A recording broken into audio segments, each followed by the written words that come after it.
shortly after going to the second floor of the mall, a piece of the floor gives way and Harry falls into a giant sand pit. Now, I can't help but compare this scene with the sandworm to David Lynch's Dune from 1984.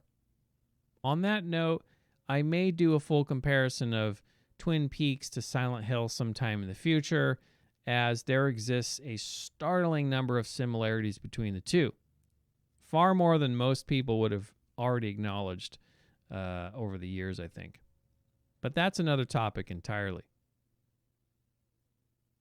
Harry must fight the twin feeler, as it's referred to, but of course it's impossible to kill this creature in its larval form. Instead, the monster makes its escape, smashing through a door and disappears into the darkness of the other world. Or I should say, maybe the twin feeler makes a door. Just like the seals of the 7 Olympian spirits and their relation to alchemy, the larva is a symbol of a new beginning and the path to transformation and enlightenment.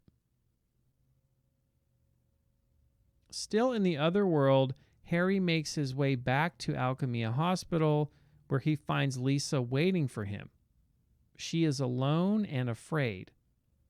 Harry mentions that he needs to get to Toluca Lake, and Lisa is able to recall an alternate route to the lake through an underground passage.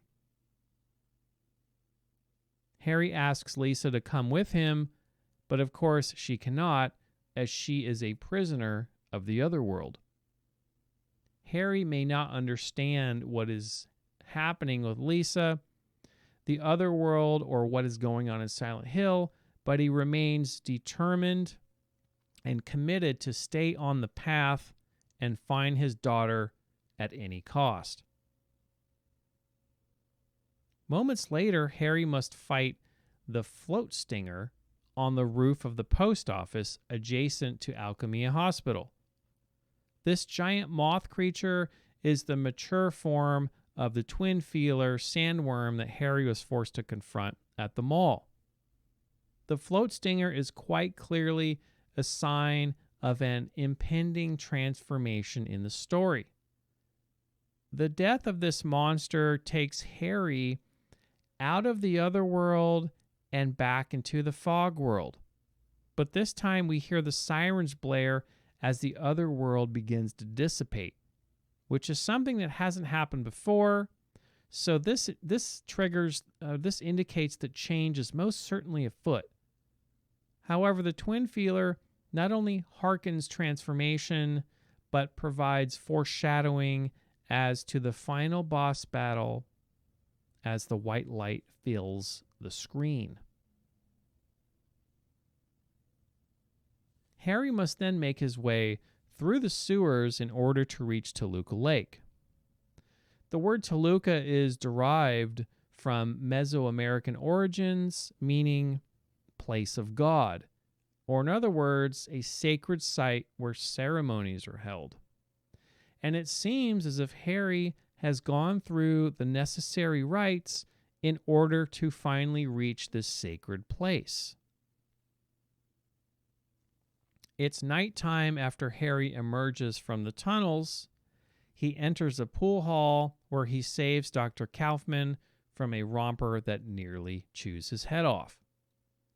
This is twice in a row where monsters from the outside have seemingly chased Dr. Kaufman indoors. Perhaps Kaufman's briefcase is full of White Claudia, and that is what is attracting the monsters. Or perhaps Alessa really has it in for him, which wouldn't be surprising. Now, the monsters may, in a certain sense, serve as an allegory for the ravages of drug addiction, reducing a once rational human being into a completely drug-addicted, ravenous beast. Harry and the doctor compare notes on locating a way out of Silent Hill, but both men have come up short. Dr. Kaufman seems like he is in a hurry and remarks that this isn't the time to stand around flapping their gums. Harry asks the doctor if he knows Alessa, and he responds with a surprised and affirmative sounding no, while heading out of the door and failing to make any further eye contact with Harry. Having nearly been killed just moments before, it's curious that Dr. Kaufman would apparently prefer to take his chances outside, where it is absolutely overrun with monsters, than have to continue a conversation with Harry about Alessa. Using the padlock code written on the receipt found in the pool hall, Harry enters the store where he finds the safe key, along with a ledger that mentions Norman's Motel, which of course is a reference to Alfred Hitchcock's Psycho.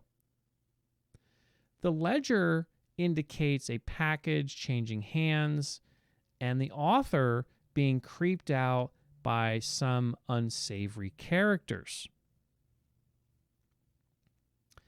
Harry opens the safe and he asks, "What is this?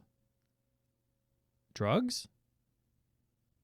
"Yes, Harry, these are drugs, and a substantial amount of White Claudia from the looks of it." Now, Harry also finds a note on the wall which gives him the lock code to enter the motel.